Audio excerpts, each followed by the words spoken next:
រួនទុំគឺពិសោធន៍ចិត្តស្នេហ៍ខ្លួនឯងបែរនាងស៊ីដណ្ដើមអូនចេញពីដងមនុស្សពីនៅចំដូចគ្នា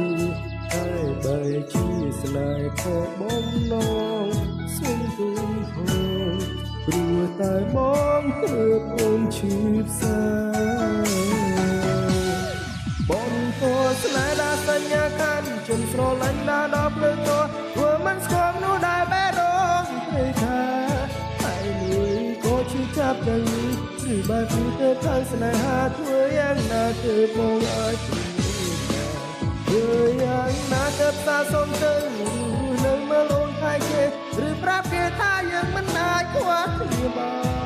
នតែហើយគឺអាត្មានិយមតែរំមិនទាន់ខ្វះមិនទាន់ហ៊ានគឺបាគូអូនក៏ស្នេហ៍ដល់សញ្ញាខាន់គឺស្រឡាញ់ដល់ភ្លើងតធ្វើមិនស្គមនោះដែលបែរងគឺថា